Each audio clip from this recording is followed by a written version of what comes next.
Bassist.com, the Guardians of Metal. I'm here with John from Wizzard. How's it going? What's up? How's it going, man?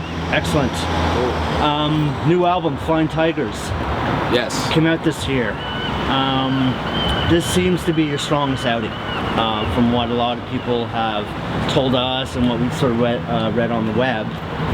This is your strongest effort, and you guys seem to be getting stronger and stronger each time. What is your formula? You know, I just keep writing. I mean, from the get-go of White Wizzard, I've just kind of written songs as they come to me. You know, it's really no contrived formula. It's really just literally what's come out of me, from the first EP to this. I mean, it's just been a constant progression, really, from, you know, I think I allowed myself to channel more of my influences on this record, maybe a little bit. I allowed myself to expand and not be, you know, maybe two-dimensional, but said, okay, I want to bring in another dimension here and kind of open things up a little bit. And I think that ultimately, I'm a really heavy music fan. I listen to everything. You know, I'm not just a metalhead, I'm a music fan. So there's a lot of different influences that I have. I think I allowed those to permeate a little bit more and kind of come into the process.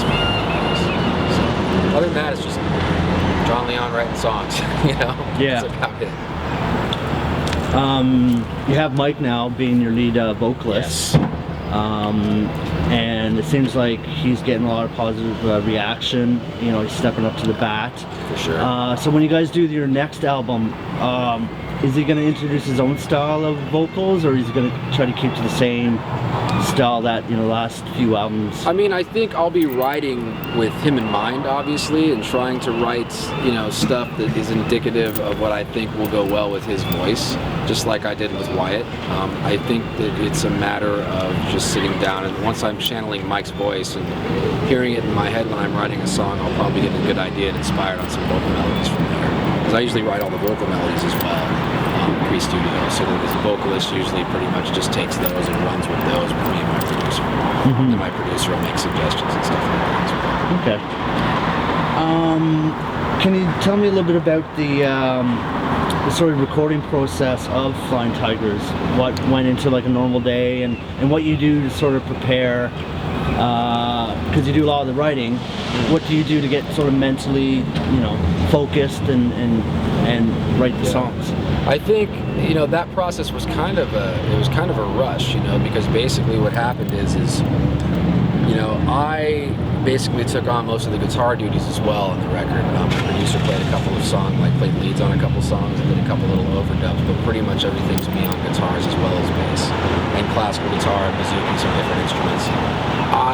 In the process, my singer was in Florida, Wyatt, and I was literally finishing vocal melodies by night and sending him vocal melodies recorded. I was making demos at the end of the day from midnight to 3 a.m. I'd make a couple more song demos from songs and I'd send those to him along with lyrics. Yeah. So I literally was finishing my vocal melodies by night and recording guitars and bass by day. So it was definitely a one-man show. It was a clusterfuck for those couple of weeks, but it was cool. I was really happy with the results, and I'm really proud of the record, so it was worth it. But yeah, I remember these 2 weeks being not a lot of sleep. And now you're on the road. Is there any plans to make a music video? Yes, we actually just shot one. Oh, you did? Okay. Yeah, and I think the way it's going to work, at least the plan is right now, is we actually shot it with Michael Gremio, and Mike has tracked the song that the video is going to be. So if everything goes as planned, we will be sending a video out that's actually Michael singing the same song that Wyatt sang on. Great. A song called Fight to the Death on the record, the first song. Good. So basically that video release will be Mikey in the video, but also Mikey actually singing the song in the studio. And that's kind of our first plan to introduce him to the masses, I guess, so to speak, as a White Wizzard vocalist, at least in the studio. Derek Riggs, I read that he did the artwork for Over the Top. No, Derek Riggs actually did artwork for us pre-High Speed GTO. Oh, he did that artwork. It's actually the piece that's inside of the High Speed GTO EP. Eric didn't release it on the cover. Okay. And we're doing a limited run of shirts on this tour, actually, that shirt as well. Right. So it's kind of it's a unique piece. It's kind of more the old man shaman wizard. He's got the ram horns. Yeah, and, yeah. He's got the wand. It's kind of a cool piece. I like it. I think the shirt looks really cool. But no, Cameron Davis did the cover from Over the Top, who did all the Guitar Hero stuff. And what about Flying Tigers? Who did that cover? You know, that's a new guy, and I apologize. I don't remember his name off the top of my head. He's a guy that the label set up with in the UK to do the cover, but he did a great job. Yeah. We emailed back and forth a few times. I liked the results, told him what I wanted. How did you end up getting a hold of Derek to do the artwork? I reached out to him through his website. Oh, okay. And I paid him, me and my old guitar player, we reached out to him and we set it up to do the artwork. We wanted to have him do it, so. It was that easy? Yeah, we had to pay him, but he definitely did a good job. I like it. He came up with the ram horn helmet on the Wizzard, so that's kind of like his, I think he took it from Tim the Enchanter from Holy Grail. Absolutely. Monty Python and the Holy Grail. Yeah. Yes, and he kind of came up with that idea and it kind of just stuck now. So the ram horn helmet is permanent. So metal has branched over the last few years. Different genres of metal have come out, and there's a ton of bands out there. And a lot of them really don't make it. They just sort of, they go out, they do a thing, but they don't end up playing the big stage or getting the big gigs. So what do you think for White Wizzard they need to do to start, sort of go to the next level and not get lost in the fold, I guess? I mean, I think that the main thing, the thing that really, that bands can transcend if you have great songs, and I think that we have great songs. I feel like our songs will stand the test of time. A lot of bands can kind of elevate above trends, so to speak, and moments in time that are trendy, where a lot of bands will get big of a certain genre and then disappear. The Black Crowes are a great example. All through the 90s, they went through grunge. They emerged when hair metal was still at its end and grunge started, and there was always, but the Black Crowes just were cool songwriters and people dug the band, and they just kind of, there's certain bands that can kind of elevate above they kept to the basics, and they just certain bands are able to transcend beyond just what becomes a trend, like basically what you called grunge, right? Like that was one of the last, new metal, grunge, whatever you want to call those things in the 90s. A lot of bands that were just, maybe decent bands but didn't really have lasting songwriting, they were kind of big during that, but then they faded. Whereas bands that were good songwriters, say like a Pearl Jam, they're good songwriters, man. Those guys say what you want about them, they're really good songwriters. That's why they have transcended. They have a huge fan base and they continue to be successful beyond that because they're good songwriters. They just have great songs, man. Iron Maiden, this is the nostalgia for these bands now.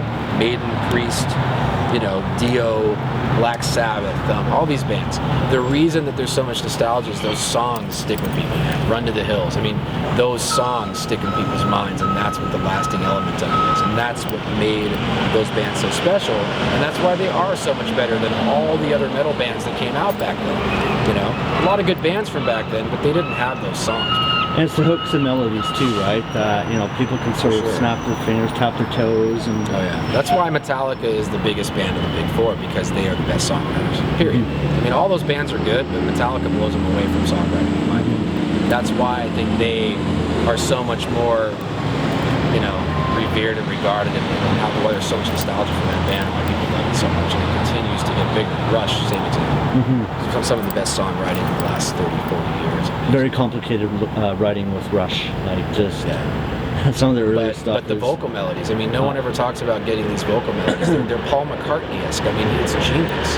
The guy writes vocal melodies so well, and I think that is one of the main things that's allowed Rush to be just bigger and bigger as they go, is their songwriting and their vocal melodies, and of course their lyrics. They're fantastic. Can you name, this might be sort of a hard question, if you can name one album that influenced you to create White Wizzard, what would that album be? Oh wow, that influenced White Wizzard? There's so many. That's a hard thing to say. There's a few albums I can point to.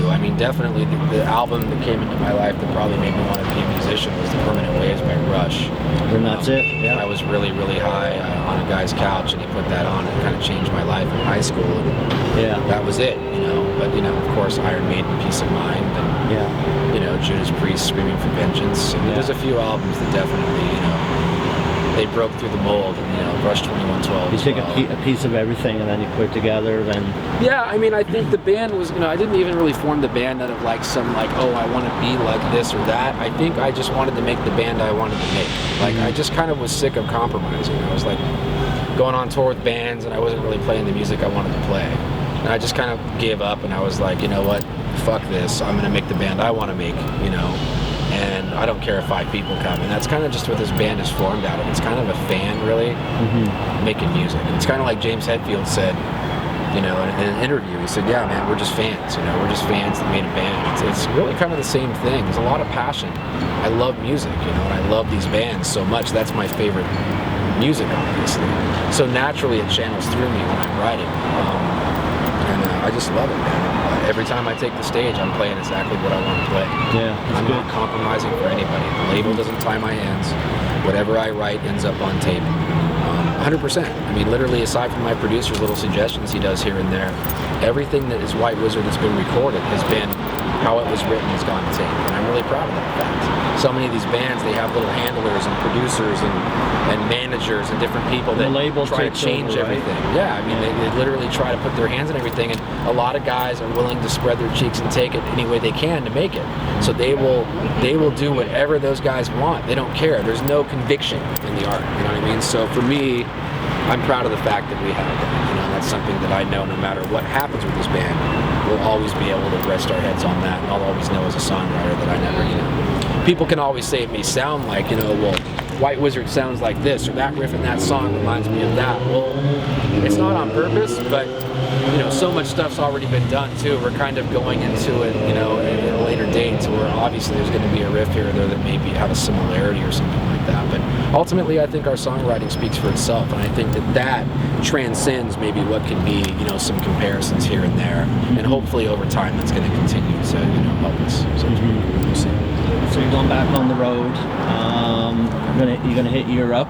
Yes. And then you have some new faces. So. Yeah, the new faces, we've had a little bad luck, unfortunately. We had one guitar player that decided to move back to Wales. He got engaged, and he never was really able to get here and stay permanently in LA. We really want permanent guys that are going to be in Los Angeles so we can continue to rehearse together, so we can have an actual band that's rehearsing on a normal basis. And the other guitar player, Corey Nagatochi, his wife basically threatened him once we got the Iced Earth tour and it was going to be 10 weeks on the road instead of 4. His wife basically threatened him to litigate if he went on tour, and he couldn't tour. He just basically said, I'm going to take your kid, and his whole family was basically threatened by it. And it kind of hit him, surprised, and we were really bummed out to have to move on from him because he was a really great guy. But in a way, it really worked out because the new kid, CJ, that came in, he's amazing. He's probably the best rhythm guitar player White Wizzard's ever had. Plays the riffs like I want him to play perfectly. He really understands. He just has a similar rhythm feel, very tight. And we got really lucky getting him. So now we kind of have this really, it's funny, we've just bonded. We've got a great unit of guys, and every single one of these guys wants to tour. Wyatt Anderson, our singer, great singer, twice has decided he doesn't want to tour after albums come out. He just doesn't want to tour. He wants to work his day job at home. He wants to be with his wife. Each to his own. Each to his own. You can't force a guy. We gave him a second chance. 3 weeks before the Forbidden tour, he wrote us and said, I regret to inform you. And Michael Gremio, thank God, came back to the rescue. He couldn't join permanently before when we did Download due to other commitments. Now we can, and I think Michael's the best singer that's ever been in White Wizzard. And I think that's going to be reflective on the next record. Wyatt has had the benefit of me writing vocal melodies and my producer producing the records. So naturally, the best example that people know of White Wizzard is him singing it. You know what I mean? Yeah. So Michael only has live stuff, and you just really can't compare. If you compare live performance with Wyatt and Mike, no comparison. Michael just destroys him. I think I was talking to you last time, and you had mentioned that you were thinking about re-recording the vocal tracks. Yes. With Mike. Eric was against it. But I guess that didn't happen. The label ixnayed it. Yeah. I wanted that to happen. Okay. Yeah, but the label at the time, I was really attached to the record, don't get me wrong. I think Wyatt sung the hell out of it, and we put a lot of work into it. So, I was, for 3 months while it was being mixed before Wyatt left again and decided he didn't want to tour, I was very attached to the record. So I even, for 2 or 3 months, had gotten so attached to it, I was like, wow, it's tough. And I think the label's attitude was, well, let's see if Mikey hangs out for a while, at least we have continuity from over the top. So their attitude was basically, from a business perspective, it made sense to me because they want to have continuity for their sales. They can say, hey, it's the same singer from Over the Top. You know, Over the Top sold well. Apparently, we sold really well the first couple weeks out the gate with this record. So yeah, I think it would have been better with Mikey. The more time I've spent with Mikey and the more I've heard him sing the new songs, I think we would have been better off waiting and putting it out with him in the hindsight. But I think at the time, Wyatt put us in a very tough position because we were 3 months after the album had been tracked. It was mixed, it was done. It was actually supposed to be released in June. It made the release date get pushed back to September. There was a lot of different problems because of it. So the label wanted to get the album out for their cycle and make their money and do their thing. And what are you going to do? It's a business at the end of the day. Yeah, and you can't. So the timing was shit. You know, had we known this was going to happen, of course we would have recorded the record with Mikey and gone forward with him. But you know, it is what it is. Wyatt has his fans. People love his voice. That's great. I think he's a fantastic vocalist. He's a very gifted singer. But you know, the kid doesn't want to tour, and at the end of the day, we do. So we got to do something about it. So Michael Grimio steps in. That's what we're going for now. A lot of bands depend on touring. Yes. You know, it's well, if we want to get it bigger, I think we have to. Yeah. You know, ultimately, you got to show your faces. Yeah, it can be a studio band, but why? That's not really what I want. You know, that's not my goal. I don't want to have a studio band. So if we can continue to move forward and we can make it grow and we can do it, that's great. I think Mikey's going to be the guy to do that. I honestly think that when we put this new record out, it's going to blow people's minds. I'm already writing songs, and we're going to hopefully do a single early next year. We'll see. I'm trying to talk a label into doing that. I've got probably what I consider the best White Wizzard song yet to date written for Mikey. It's really good, and I'm looking for its high energy. It's a kick in the teeth tune. Will hopefully end up being an opening song of our set. Hopefully we'll knock people on their ass. We're going to probably do a cover along with it. Talking about trying to do a Merciful Fate or a King Diamond cover or something. Oh, good. Mix things up. Maybe the Family Ghost or the Oath or something. I don't know. Yeah. We want to, you know, we just want to have fun with it. Do a cool B-side cover and put out a cool song with Mikey singing that really knocks people on their ass. And then of course he's also doing Fight to the Death on the video. So there'll at least be some examples of his voice recorded, so people can be like, wow, this guy's really good. And they won't be so. In my opinion, it's like Dickinson picking up for Diano. I think it's that much of a difference. Oh wow.